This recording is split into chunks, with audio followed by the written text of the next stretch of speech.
Olá, gente boa e amiga, muito carinho para você. Estamos iniciando a partir de agora o Estúdio 8, um programa de entrevistas que traz para você pessoas representativas da nossa cidade, dentro do meio político, social, artístico, sempre com assuntos de relevância, de modo a bem informar você. Hoje nós trazemos com muita satisfação e honra para todos nós o secretário de Saúde de nossa cidade. Faço questão de ler aqui o Daniel Simões de Carvalho Costa, que é mestre em administração de empresas, auditor de sistemas de gestão da Fundação Vanzolini, uma fundação espetacular em São Paulo, na USP, consultor em gestão pública, empresarial, professor de cursos de pós-graduação, foi secretário de Planejamento de Guarujá em 2011 e assumiu a pasta da saúde. E isso precisa ter, como se diz aí, precisa ter muita coragem, porque realmente a saúde é um grande desafio que todo e qualquer homem público, muitas vezes, acaba não querendo enfrentar. Mas só pelo fato dele ter aceitado, isso já mostra da sua competência e da sua coragem em buscar solucionar esse problema de saúde que todas as cidades do Brasil possuem. É um prazer tê-lo aqui, Daniel, muito obrigado.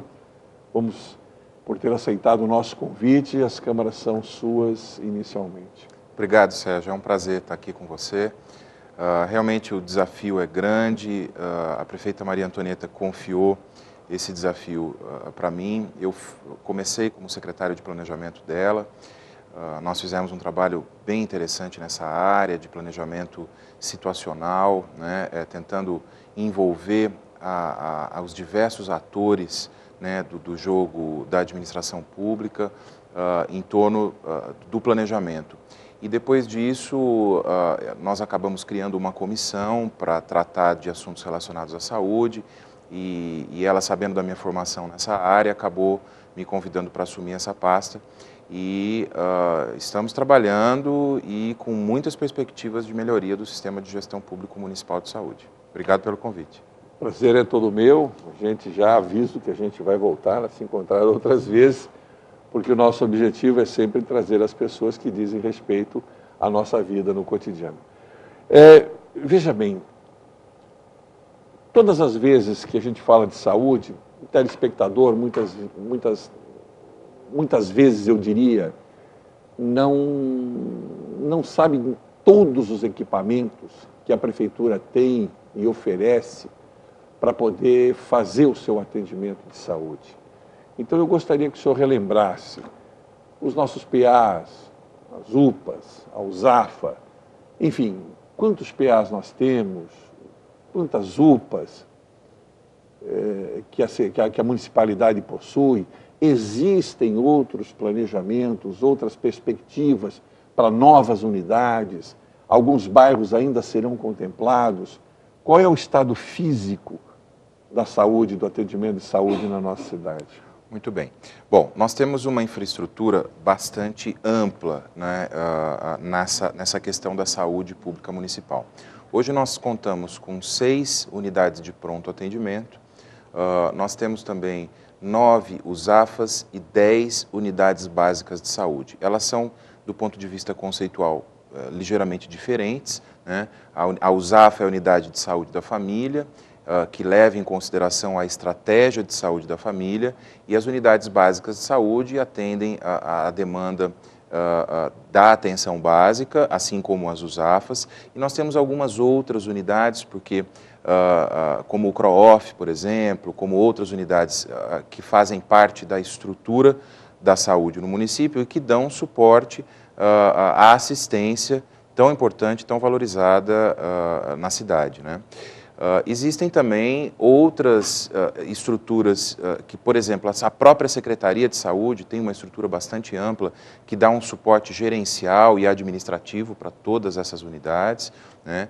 Então, é uma estrutura grande, são mais de 1.500 funcionários diretamente trabalhando na área de saúde, a maior parte deles, lógico, na ponta, né, na assistência propriamente dita. Enfim, é uma estrutura gerencial complexa, cara, né, porque a gente sabe, nós temos uma característica, a saúde pública da maior parte dos municípios brasileiros tem uma característica muito peculiar, muito singular, né, que é um foco demasiado na reação aos problemas, ou seja, na atenção curativista, né, na urgência e na emergência. Isso faz com que, obviamente, o sistema se torne muito caro, né? O que a gente está trabalhando, a pedido da prefeita Maria Antonieta, né, que tem uma visão sobre saúde pública muito especial, é justamente que nós foquemos o trabalho da atenção primária, que é aquele momento em que a gente tem a oportunidade de prevenir doenças e de promover saúde. E sempre que a gente fala de prevenção e de promoção, a gente está falando de um momento onde a ação é mais barata, ela é mais eficaz e ela não deixa sequela, né?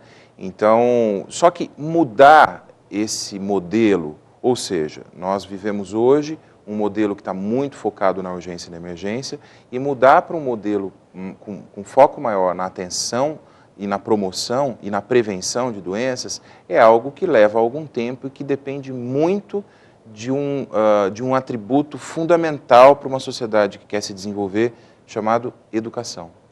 Né? Então, toda a estrutura que dá suporte à promoção da saúde e à prevenção de doenças está focada na educação, né? A educação em saúde, a educação de forma geral e educação em saúde de forma mais específica. Então, o grande desafio que nós temos aqui no Guarujá, esse não é um desafio exclusivo do Guarujá, obviamente, é um desafio de todas as cidades brasileiras, eu diria até da América Latina, né? Que o foco e a prioridade deve ser realmente a atenção primária, que é aquele momento em que a gente tem a oportunidade de evitar o problema, né, de saúde, de prevenir a doença e, portanto, de viver com mais saúde. Esse é o objetivo atual da administração municipal, que tem como foco a atenção básica, a atenção primária.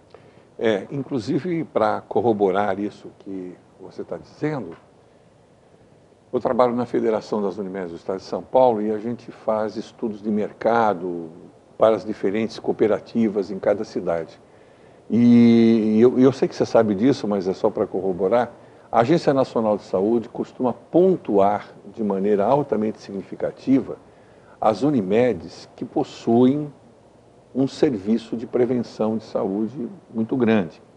Inclusive algumas Unimedes, isso é uma coisa que eu estou te passando, quem sabe você pode fazer isso, não sei. Algumas Unimedes estão investindo muito nesse aspecto da fisioterapia, da ginástica e tudo mais, e algumas possuem hoje as suas próprias academias, né? Eu tive recentemente fazendo uma palestra na cidade de Birigui, que é uma cidade pequena, não é uma cidade tão grande, e quando eu vi a academia, eu falei, puxa vida, ela é tão perfeita quanto as academias que a gente vê por aí. Quando eu falei com o presidente, ele falou, pois é, rapaz, isso daqui a Agência Nacional de Saúde pontua muito bem para nós e tudo mais. Então eu acho que esse caminho que vocês estão adotando é o caminho correto, que é o caminho da antecipação da doença, nada de correr atrás de quem está doente, mas sim prevenir para não ter que remediar, e é complicado isso, e como você falou, é muito caro.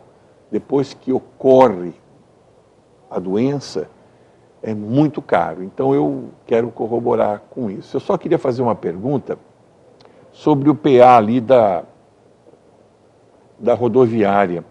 Ele tem que alcance? Ele chega a ter o quê? Ele não faz pequenas cirurgias, ele faz só atendimento primário e encaminha. O que faz o PA ali, que me parece que é o nosso grande PA, não é? Ele tem uma estrutura ampla, é a unidade de pronto atendimento que mais atende pessoas. São feitos pequenos procedimentos, né? Procedimentos cirúrgicos, inclusive, e ele serve de retaguarda para a internação clínica, né, e cirúrgica também do Hospital Santo Amaro. Então, toda a estrutura está voltada para dar suporte ao atendimento de urgência e emergência, inclusive pré-hospitalar, quando isso se faz necessário. Entendi. Né? Mas eu só queria voltar rapidamente na sua experiência com a Unimed. Por coincidência, Trombelli, eu trabalhei 5 anos no sistema Unimed. Não diga, aonde? Na Unimed Natal. Eu tive uma experiência na Unimed por 5 anos e foi uma experiência muito interessante. Inclusive, minha dissertação de mestrado é um estudo de caso de um sistema de planejamento estratégico para o novo modelo de cooperativa médica. E isso, o que você está colocando é muito pertinente, porque existe a Agência Nacional de Saúde Suplementar, ela acabou definindo alguns parâmetros e alguns critérios que todas as operadoras de plano de saúde devem atender, se eu não me engano, até o final de 2014, que é a RN 277, que trata justamente de um modelo de gestão compartilhada, aonde você tem a saúde, a atenção primária como foco, inclusive estabelecendo programas de gerenciamento de risco de doenças crônicas, estabelecendo medidas importantes para atividade física, para alimentação saudável. Então, quando você falava, eu fiquei me coçando aqui para falar também, porque é a maior cooperativa médica do mundo, né? É um sistema bastante amplo, e ele serve de exemplo para a gente, em alguns casos, de como conseguir eficiência e eficácia no sistema de atenção à saúde, seja ele público ou privado. Na verdade, esses sistemas tendem a se complementar, né? Porque a saúde privada complementa a saúde pública e vice-versa. Então, sem dúvida nenhuma, a gente tem um grande desafio, que é o desafio de conseguir promover saúde. E quando a gente fala em promoção de saúde, a gente está falando especialmente do cuidado com doenças crônicas, né, para evitar agravos maiores, como, por exemplo, infarto agudo do miocárdio, como, por exemplo, um AVC ou coisas que o valham. E também a gente tem que pensar que promover saúde é manter-se ativo do ponto de vista físico, né? Quer dizer, a academia que você citou é uma solução fantástica, né? E por que não restaurantes? É verdade. Né? Quer dizer, quando a gente fala de saúde, a gente poderia muito bem estar falando aqui de academias, né, de clubes que estimulem as pessoas a se relacionarem, né, porque isso faz parte também de uma vida saudável. Perfeito. Né? Alimentação. Uma alimentação saudável, quer dizer, com atividade física, boa alimentação, boa relação com a família e boa relação com os amigos, a gente tem a fórmula do que é ser saudável. Do que é qualidade de vida. Do que é qualidade de vida, exatamente. Inclusive, vou deixar aqui no ar um pedido e vou cobrar. Porque na FESP nós temos uma biblioteca. Uma biblioteca que que atende os funcionários e atende os médicos e tudo mais, né? E eu vou cobrar a sua tese. Se você puder, eu coloco lá com imenso prazer, a gente dá publicidade disso.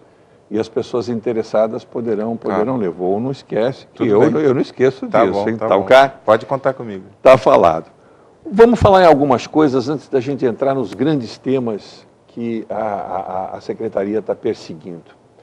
Esse assunto que envolve o momento, que são os médicos cubanos, né? Eu fiz questão de trazer aqui posso até depois te mandar uma cópia, tudo mais. Saiu uma matéria na UOL, que me deixou profundamente entristecido.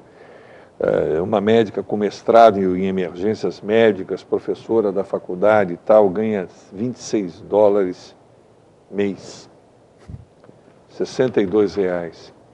Cuba exportou 40 mil profissionais de saúde para 58 países. Então esse papo de dizer que estamos recebendo tal, não é nada de novidade para 58 países que já fizeram isso em relação a Cuba e tudo mais. Né? E tem um depoimento de uma médica que está tentando se inscrever independentemente, para que ela não deixe a parte que corresponde àquilo que o governo de Cuba toma. Ela diz aqui, todos os 5 que trabalham comigo têm outros trabalhos. Um vende perfume, médico. O outro é carpinteiro. O outro aluga equipamentos de som e o outro é taxista. Eu que estudei para ter meu dinheiro e ser independente, vivo do meu marido, diz ela, que tem curso técnico. Explica a pediatra Consuelo, 43 anos, que tenta se inscrever de maneira independente no Mais Médicos. Os médicos de Cuba, por uma questão da própria formação deles, eu vi uma entrevista do Dr. Valdir recentemente, Dr. Valdir Tamburus, eles têm um outro perfil, não é? Sim. É um perfil daquelas pessoas que estão acostumadas, isso inclusive eu discuti com o Rui de Paiva quando ele veio aqui, são médicos que inclusive enfrentaram guerras, né? E que estão acostumados a trabalhar com poucos recursos de equipamento e, como disse o Rui, fazendo valer a ciência do seu saber. Eu achei muito interessante o que o Rui disse.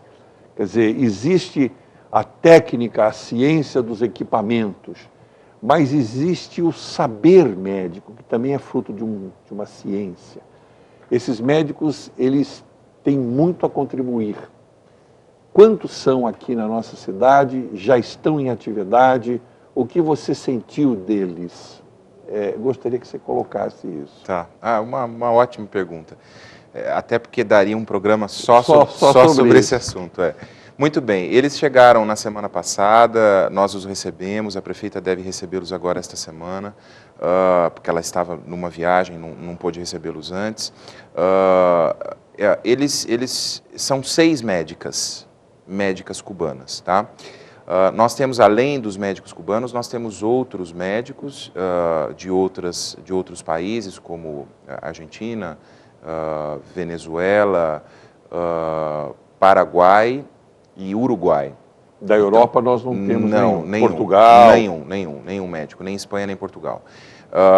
Bom, a realidade através da qual foi construída a sociedade cubana é muito diferente da nossa. Eles vêm de um processo revolucionário que aconteceu lá atrás, né, e que determinou um determinado modus operandi da sociedade cubana, né, e turvado por uma série de conceitos e princípios políticos e ideológicos e que nós nos diferimos deles, obviamente, né.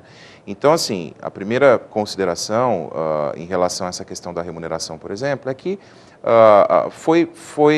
eles vêm de uma história muito diferente da nossa. Eu acho que dizer que essa história é melhor ou pior, eu acho que depende do ponto de vista, né? Eu não posso dizer que tudo que vem de Cuba é ruim ou tudo que vem de Cuba é bom, porque seria uma generalização boba, tola. Né? No fundo, sim. Né? Então, o que a gente percebe é o seguinte: os profissionais da saúde de Cuba, que são exportados para o mundo todo, eles têm sim seus méritos, né? E são méritos importantes. Por quê? Porque dentro daquilo que você mesmo colocou, com poucos recursos, eles conseguem fazer muita medicina, né? Então, isso está diretamente ligado ao princípio da eficiência, né? Quer dizer, fazer mais com menos.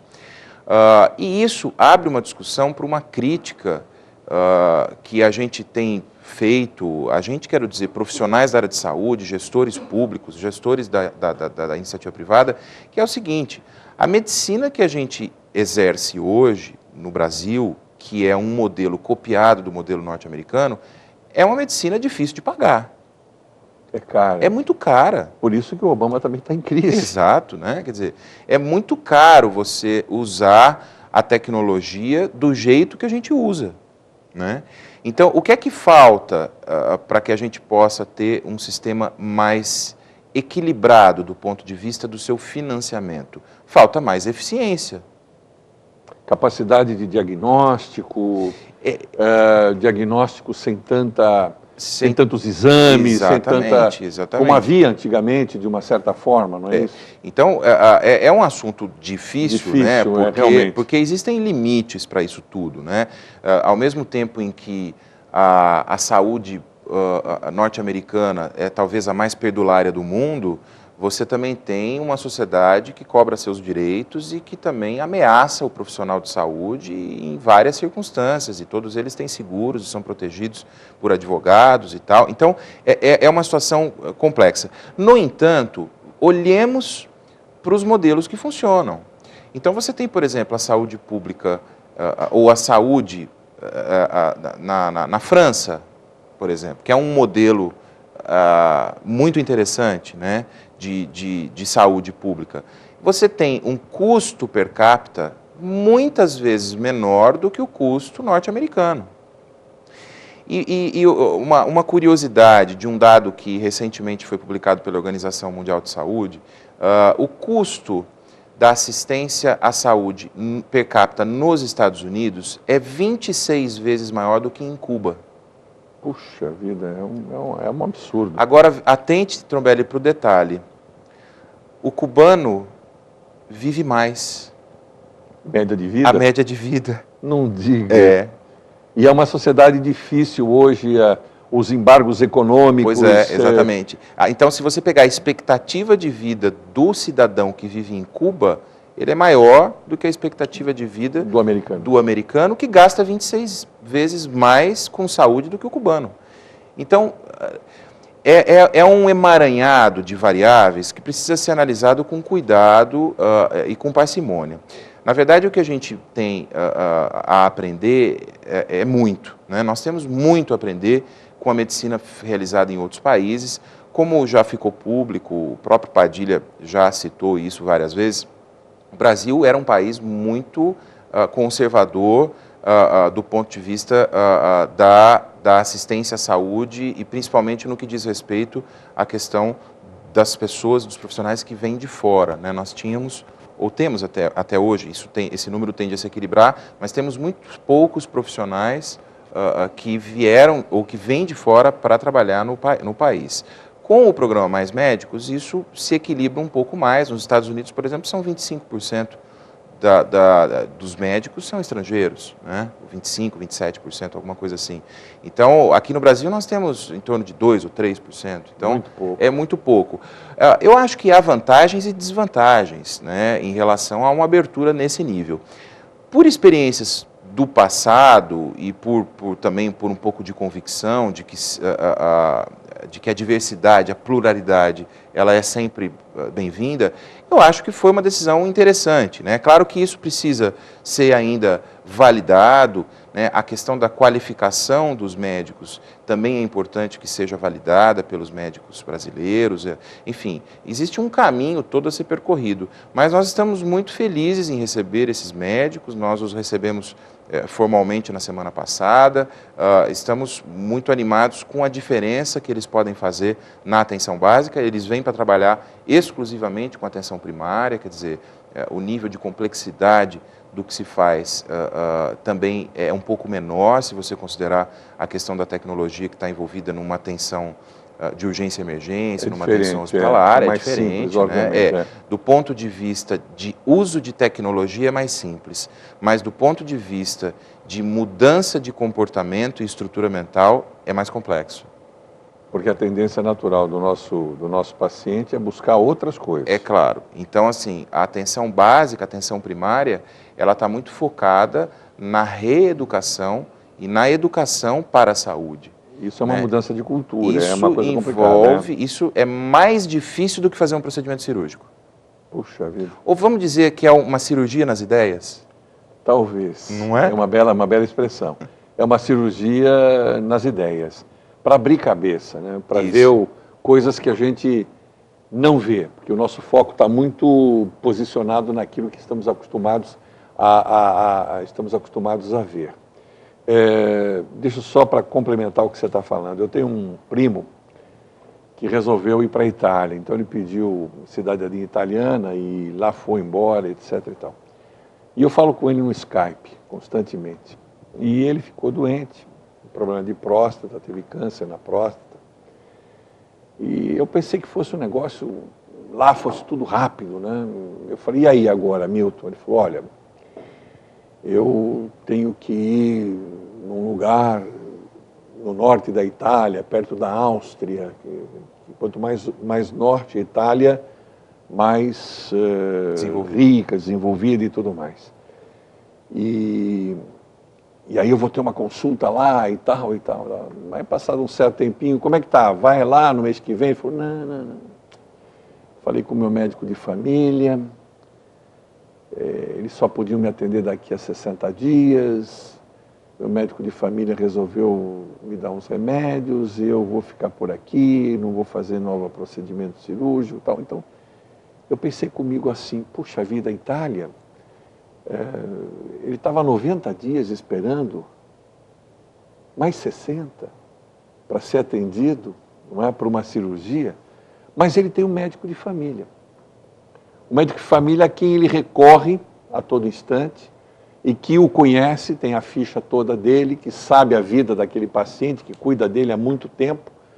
Então, no fundo, é o que você está falando. Não é um médico que vai se destacar pelos procedimentos técnicos, mas é um clínico. Ele falou que é um clínico mesmo. É um clínico que atende família. E atende ele, a esposa dele, os filhos e tudo mais.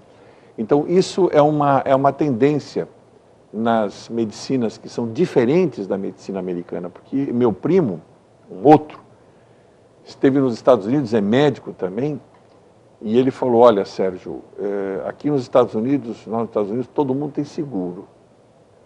Quem não tem seguro é pior que o SUS. Então, ou você tem um plano de saúde, tem um seguro que paga, ou é pior que o SUS. Então, a gente tem muita ilusão sobre a tecnologia e tal, quando, na verdade, a saúde é feita, o Rui disse sobre isso, é feita ainda, as que têm sucesso, dentro dos antigos modelos de atendimento tete a tete entre o médico e o paciente, e o conhecimento e a confiança, e é isso que gera, como você falou, qualidade de vida se houver outros atributos que possam melhorar a vida das pessoas. Eu preciso pedir um comercial e a gente volta falando de todos os projetos que a Secretaria vai desenvolver.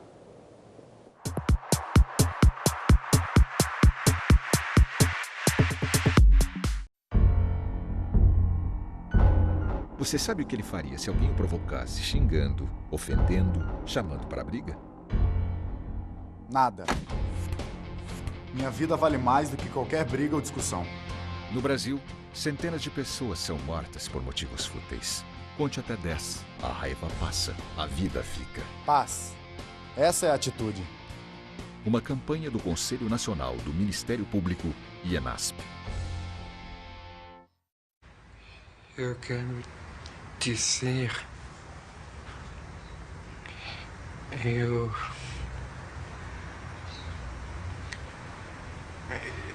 Eu preciso...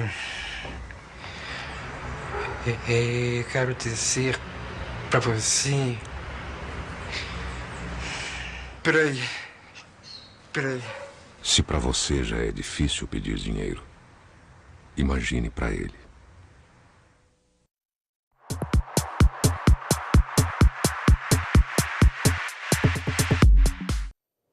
Muito bem, estamos de volta com o Estúdio 8, hoje trazendo o Daniel Simões, que é o secretário de Saúde da Prefeitura Municipal de nossa cidade. Nós já falamos aqui sobre uma série de coisas, mas ainda não entramos de forma definitiva nos projetos que a Secretaria tem para você que está nos ouvindo. E o primeiro deles é o que está sendo colocado aqui, é o Pacto pela Saúde. Ele já deixou antever que a educação, que prevenir, né, é o melhor remédio, é a melhor solução, né? Mas não é só isso. Existe toda uma necessidade educativa nessa questão. Como é que vocês estão pensando em fazer isso? Sérgio, a gente tem discutido muito isso a pedido da prefeita. Nós temos discutido como transformar o modelo que a gente vive hoje. Uma coisa ficou muito clara. O modelo atual não atende às necessidades do cidadão, nem dos profissionais, nem do gestor público, nem dos prestadores de serviço, ou seja, é um modelo que não deixa ninguém feliz. Que modelo é esse? Mais uma vez eu repito, nós não estamos falando do modelo de Guarujá, nós estamos falando do modelo de o modelo assistencial público comum no Brasil, né? Na maior parte das prefeituras, um modelo reativo, que reage aos problemas, né? E que foca a urgência e emergência. Quer dizer, o cidadão só procura o serviço no momento em que ele sente dor. Quando ele sentiu dor, é muito provável que muita coisa deixou de ser feita lá atrás. Né? Eu costumo dizer, inspirado por outros gestores públicos, obviamente que isso não fui eu que inventei, mas que a unidade de pronto atendimento é o final da linha, né? É onde... É verdade. Tudo que podia ter sido feito antes falhou. Né? Entendi. E depois ele vai para o hospital, ou vem a óbito, ou vai para casa, mas sem ter a causa do problema resolvida, ou investigada sequer. Porque não é função da UPA. A unidade de pronto atendimento tem como função resolver o problema que já está instalado e diminuir a dor. Agora, a causa do problema, o que gerou o problema, não é o papel do pronto atendimento resolver. Então, de quem é o papel de resolver a causa do problema? Da USAF e da UBS. Da Unidade de Saúde da Família e da Unidade Básica de Saúde. É lá que os problemas são investigados por um médico que tem formação para isso e que tem como prioridade criar o vínculo com o cidadão, né? Através da equipe de saúde, do enfermeiro e do agente comunitário. A estratégia de saúde da família, ela passa justamente por esse conceito de vínculo. Quer dizer, o profissional precisa ter um vínculo, o cidadão precisa ter um vínculo com o profissional, porque assim ele muda de comportamento. E mudar de comportamento, Sérgio, não é algo que a gente faz do dia para a noite. Eu só mudo de comportamento depois que eu passo a pensar diferente. Não é o contrário. Né? Eu mudo a estrutura mental que determina o comportamento. Concordo. Mas deixa eu fazer uma pergunta que você estava falando e me intrigou profundamente. Isso exige uma permanência do mesmo profissional, dentro da mesma unidade, para tratar das mesmas pessoas que estão em volta dela. Eu não consigo criar vínculo se, por exemplo, hoje eu sou atendido pelo doutor Antônio e amanhã eu sou atendido pelo doutor José e depois pela doutora Flávia e assim sucessivamente. Então o médico que está dentro desse projeto que você está falando é um médico que tem que ter um comprometimento de permanência, porque senão ele não vai conhecer a clientela toda dele, ele não vai fazer aquilo que eu falei do médico de família, que eu te contei da Itália, aquela coisa toda. Isso não tem sido fácil manter? Não, não é fácil, mas nós temos mantido uma média, uma taxa de permanência do profissional satisfatória. Tá? É claro que, eventualmente, você tem alguns problemas, algumas mudanças, algumas alterações, mas em tese e na prática, a gente tem sim esse vínculo sendo criado. Agora, nós temos um problema também de orientação da demanda, ou seja, boa parte do cidadão, e a responsabilidade disso, obviamente, é do poder público, não é do cidadão, né? Nós não podemos responsabilizar o cidadão por isso. Mas o que acontece é que muitas doenças ou muitos desconfortos sentidos pelo paciente, pelo cidadão, e que são atendidos hoje na urgência e na emergência, poderiam estar sendo atendidos na atenção básica, né? Na USAFA e na UBS. Tá. Essa reorientação, ela precisa ser feita com estratégia, né? E com método também. A gente não consegue mudar esse modelo do dia para a noite. Isso significa que cabe ao poder público municipal estabelecer um combinado, um pacto com as pessoas que participam do jogo da saúde pública no município. O cidadão é um deles? Sem dúvida. Por exemplo, a gente tem discutido muito essa ideia do pacto e do como ele pode interferir na saúde das pessoas. Às vezes, para a gente conseguir uma reflexão interessante, a gente precisa fazer uma pergunta. E essa que eu vou fazer agora é uma pergunta que leva um pouquinho à reflexão, que é o seguinte: o que cada um de nós está fazendo pela própria saúde? E pela saúde dos nossos? Porque a saúde pública não depende só do poder público, não é só a prefeitura que é responsável pela minha saúde, pela sua saúde, pela saúde de quem paga os impostos. A saúde é de responsabilidade compartilhada. Ou seja, se eu tiver uma alimentação desregrada, desbalanceada, se eu for sedentário, se eu tiver hábitos de risco, a saúde pública vai poder fazer muito pouco por você. Nem a saúde particular. Nem a pública, nem a privada. Né? Quer dizer, agora, no momento em que o cidadão se dá conta de que parte da responsabilidade pela saúde é individual, também isso ajuda a compreender e a mudar o modelo. Agora, não é só o indivíduo que tem que se preocupar com a saúde. Qual é o papel, por exemplo, do sindicato? Qual é o papel, por exemplo, dos prestadores de saúde? E aí eu estou falando qual é o papel dentro de um novo modelo. Né? Porque do modelo atual a gente já sabe, a gente tem assistido, a gente tem lido o jornal e a gente tem visto qual é o papel de cada ator dentro desse grande quebra-cabeça que é a saúde pública do município. Mas a pergunta é, como cada um desses players, desses atores, né, dessas figuras que integram o jogo da saúde pública, como que cada um poderia ajudar na construção de um novo modelo, um modelo que priorize a atenção primária, que priorize a saúde e não a doença. Né? Então, qual é o papel, por exemplo, do Estado e dos demais municípios, do governo federal, qual é o papel da imprensa, qual é o papel das escolas, das outras secretarias da assistência social. Então, o que nós estamos trabalhando, Sérgio, é num grande diálogo em torno justamente dessa pergunta, qual é o papel de cada um para que a gente tenha uma saúde melhor? Né? Será que se a gente fizer um grande trabalho dentro das escolas, com as crianças ainda pequenininhas, tentando mostrar o que é, ou como funciona, ou como está estruturada a saúde pública no município, será que a gente pode conseguir um resultado melhor lá na frente? Se a gente estimular a prática de esporte, nós temos tantas quadras na cidade, as escolas, as praças, enfim, por que não estimular mais a prática de esporte? A Secretaria de Esporte vem fazendo um trabalho muito bonito nessa área, juntamente com a Secretaria de Comunicação também. Então, existem alternativas em relação, por exemplo, à questão da alimentação. Né? Que campanha que a gente poderia empreender? Como que a gente poderia estimular uma alimentação nutricionalmente balanceada, mais equilibrada do ponto de vista das quantidades? Enfim, então nós temos muitas ideias. É claro que, para que isso se transforme em resultado, porque no momento em que você muda um padrão de atividade física e de alimentação, os resultados são colhidos em meses.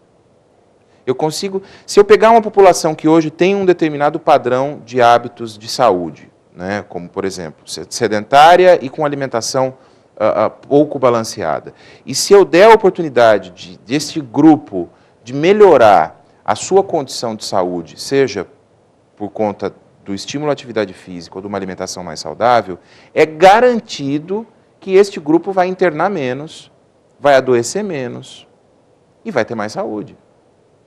Então, nós temos experiências em outras cidades, em outros estados, em outros países, que evidenciam que uma atividade coletiva em torno da saúde pode surtir resultados muito interessantes e é nesse sentido que nós estamos trabalhando. Mas já existe alguma ação concreta nessa direção? Existem ações concretas nessa direção hoje. Nós estamos fazendo a interlocução com as diversas partes interessadas. Né? Hoje, em que momento que nós estamos do pacto? Esse pacto ainda não foi lançado. Pois né? É isso que eu ia perguntar. Não, ele está na fase de gestação. Perfeito. Né? Ele é um bebê lá dentro do útero sendo gestado. Por quê? Porque é claro que para lançar um pacto, eu preciso ter a concordância e a colaboração de todos os atores que fazem parte do jogo. E nós listamos numa versão preliminar do pacto 19 atores. O governo do estado é um deles, o sindicato é outro, o Hospital Santo Amaro é outro, a Corpore é outro, que é o nosso fornecedor, né, de atenção, que coordena, que gerencia as USAFAs. Então, o Laboratório Itapema, enfim, os nossos grandes fornecedores, todos são atores do jogo. né? Assim como a imprensa é um ator importante, assim como a Secretaria de Educação é um ator importante. Então, em que fase nós estamos no momento? Nós estamos construindo um conjunto de conceitos que possam ser compartilhados por estes atores, e o final deste trabalho é que cada um saiba qual é o seu papel dentro dessa saúde pública que a gente quer para a nossa cidade.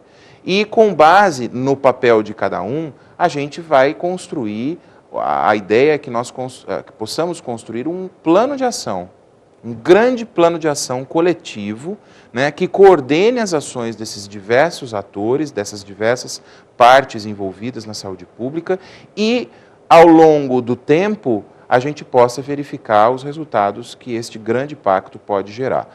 Uma coisa nós compreendemos e entendemos bem: sozinhos não chegaremos a lugar nenhum, né? Podemos até chegar, mas não vai ser aonde a gente gostaria. Onde nós queremos chegar, que é na saúde pública ideal ou próxima do ideal, a gente vai precisar da colaboração de todo mundo. E isso cai nessa mudança de foco assistencial, que é a mudança de modelo, no fundo, né? Porque você pôs aqui pacto pela saúde e mudança de foco assistencial, que é o princípio que norteia a saúde municipal, né? Por isso a administração está focada num modelo, é isso, proativo, que atua sempre de uma forma diferente do que está acontecendo, e coloca alguns dados aqui, etc, etc. Então, esse pacto, depois que todos se conscientizarem de sua função, é que vai gerar essa mudança de foco? A gente entende que sim, Sérgio. O que acontece? Hoje, para cada R$5 que eu invisto em urgência e emergência, que eu gasto em urgência e emergência, eu gasto 1 com atenção primária. Isso é uma conta que a gente fez, né? Que, claro, ela precisa ser aprimorada e existem várias formas de fazer esse cálculo, né? Mas hoje a gente tem um investimento muito maior na urgência e na emergência do que na atenção primária. Constatar isso não é difícil, porque isso basta fazer um cálculo, né? Uma conta. Quanto do dinheiro, do recurso da saúde está sendo usado para resolver problemas já instalados? E quanto do recurso está sendo usado para evitar problemas? Então, a conta é simples, ela segue essa lógica. Então, assim, é claro que, se a gente pudesse escolher hoje o que fazer com o dinheiro da saúde, a gente diria o seguinte: vamos abrir restaurantes, academias, clubes e teatros. Parece absurdo. Mas é o ideal. Parece um absurdo. Não, mas peraí, você está falando de saúde, você está falando de cultura ou de educação. Na verdade, o que é saúde? Né? O que gera saúde? O que promove saúde? São modos de vida saudáveis. Então, se a gente está falando de saúde, nós vamos ter que falar de atividade física, de alimentação saudável, de boa relação com a família e com os amigos. Eu tive recentemente num evento onde estava presente o governador do estado, Geraldo Alckmin, e ele citou uma pesquisa feita nos Estados Unidos, muito interessante. Inclusive, esse evento foi a inauguração do Hospital Emílio Ribas, aqui em Guarujá. Ele falou o seguinte, o papel do Estado é prover felicidade. Que já começa... Mudando totalmente já é um conceito, o foco da coisa. É um conceito novo, né? Pelo menos para mim é novo, isso me soou muito inovador. E o que é felicidade? E aí ele citou uma pesquisa que foi realizada nos Estados Unidos e ele diz o seguinte: felicidade são 3 coisas. Primeiro, ter saúde. Segundo, ter boa relação com os amigos. E terceiro, ter boa relação com a família. Isso é ser feliz. Com base nessa reflexão, a gente pensa que realmente, se eu focar toda a energia em hospital ou no atendimento hospitalar, veja, gente, não é que ele não seja necessário. Mas ele é o fim do processo. Mas ele está no final da linha. É verdade. Né? É claro que em algum momento da nossa vida, nós vamos precisar do atendimento hospitalar, do atendimento de urgência e emergência, mas não precisa ser tão cedo. O papel da saúde pública deve ser postergar o evento. O que as operadoras de plano de saúde chamam de sinistralidade. É verdade. Né? Quer dizer, eu tenho que postergar essa sinistralidade. Eu tenho que evitar ao máximo que a pessoa adoeça. Que ela vai adoecer, não há dúvida, mas ela vai adoecer lá no final e com qualidade de vida, né? Ou com o maior tempo possível de qualidade de vida. Então, quando a gente fala, obviamente, de promover saúde, a gente não está também dizendo que o hospital não é importante, que a UPA não é importante, pelo contrário, né? Eles nos dão todo o suporte de urgência e emergência e de atenção hospitalar especializada. Agora, eu posso evitar esses eventos se eu tiver uma boa estratégia. E o Pacto Municipal pela Saúde do Guarujá, ele visa propor uma nova estratégia e que a gente não vai colher frutos em 1, 2, 3 meses. Talvez a gente comece a colher os primeiros frutos em alguns anos e talvez a gente veja o resultado efetivo disso daqui a uma década. Daniel, nós vamos ter que encerrar o nosso programa porque a gente tem limite na televisão, mas os assuntos são extremamente interessantes e são diferentes. Né? Dizer que a função do Estado é promover felicidade e que saúde não é você ir ao médico, inclusive você que está me vendo, eu até faço um desafio. Se você aceitar o pacto e viver conforme ele falou, você vai chegar à conclusão de que é muito melhor viver desse jeito do que viver do jeito que nós estamos vivendo hoje. Quer dizer, corro atrás do PA, corro atrás do Santo Amaro, quer dizer, fico doente e saio correndo. Eu acho que você tem que sair correndo sempre para não ficar doente, essa é a questão. Então a questão, no fundo, é você mudar o foco da sua própria maneira de viver. E muita gente diz assim, é fácil falar em boa alimentação, porque custa caro, não custa. Ao contrário, hoje está provado que dos alimentos que a gente come, os mais baratos são aqueles que mais trazem benefício, né? Do que os mais caros. Né? Nós vamos ter que conversar mais vezes sobre isso. Eu gostaria que você voltasse aqui, ficaram algumas coisas pendentes. Eu só vou dar a notícia aqui, porque a Paulinha já me falou lá que o tempo estourou, a UPA São João vai receber 3,1 milhões para a construção da nova unidade, desse montante, 310 mil já foram creditados nos cofres públicos e vai ser feita o início da licitação. Aí a gente pode voltar a falar também, porque nós não temos uma AME ainda, então a gente pode voltar a falar sobre isso, seria muito interessante. Eu gostaria muito de tê-lo aqui em uma outra oportunidade. Eu trouxe o Rui inicialmente por uma questão de amizade, mas eu gostaria que a sua secretaria fosse habituê aqui no nosso programa para que você fosse sempre informando a população e, com isso, mudando o conceito, porque eu acho que é fundamental que a gente mude o conceito, como você falou, da população. Isso faz parte do seu pacto e da educação que as pessoas precisam ter dentro desse novo modelo. Eu deixo com você as câmaras para você se despedir das pessoas. Bom, que delícia de conversa, né? Eu estou disposto a voltar sempre que você me chamar. Obviamente, a gente vai estar aqui para estar falando de saúde, para estar falando do pacto ou para estar falando de ação governamental e gestão pública, que é um assunto extremamente vasto, complexo. A gente sabe que não se resolve problemas graves e antigos do dia para a noite. No entanto, uma grande viagem, uma grande caminhada começa com o primeiro passo, né? E eu acho que a prefeita está muito consciente, né, da importância dessa mudança, né? Se a gente comparar o que foi a saúde ou o que era a saúde em 2009, comparar o que é a saúde hoje, não tem comparação, a gente melhorou muito. No entanto, temos ainda muito a fazer, né? Eu ouvi um amigo dizendo assim, a gente falando sobre saúde, ele falou, olha, eu estou sem tempo para fazer atividade física, eu estou sem tempo para pensar um pouco mais nessa questão da alimentação. E aí me veio na cabeça o seguinte, que não ter tempo para cuidar da saúde significa que você vai ter que arrumar tempo depois para ficar doente, né? Porque depois que ficou doente também Você vai ter que ter tempo, né? Dá um jeitinho, né? Então, a gente tem que pensar, sim, no que nós estamos fazendo pela nossa saúde e o papel do poder público é dar todas as condições para que essa saúde seja promovida e para que a gente possa, obviamente, assistir o nosso cidadão em tudo o que ele necessita.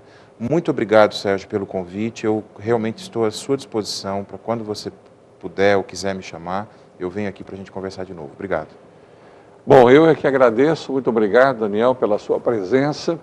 A gente vai voltar a se encontrar. Faço questão absoluta disso. Nosso programa é um programa muito simples, onde a gente deixa que vocês falem, e eu acho que isso é fundamental, porque vocês é que têm a informação. E eu quero dizer a você que ficou conosco até agora, que o nosso programa vai ao ar todas as terças e quintas-feiras, às 22 horas, pelo canal 8 e pelo canal 22. E no YouTube, basta que você coloque www.youtube.com/Estúdio8TV, e lá vai ficar armazenado o programa para que você assista, caso deseja revê-lo, ou você que não assistiu e queira assistir novamente, tá? Continuamos abertos através do nosso e-mail para que você solicite assuntos ou pessoas para a gente trazer aqui. É sempre um prazer atender aquilo que você nos pede. Eu agradeço muito, Daniel, por ter vindo trabalhar aqui conosco, passar essas informações. E a você, principalmente, que ficou conosco até essa hora. Muito obrigado por ter ficado aí, que Deus nos abençoe hoje e sempre. E não se esqueça que aqui a gente se vê e fala de assuntos de relevância. Até logo.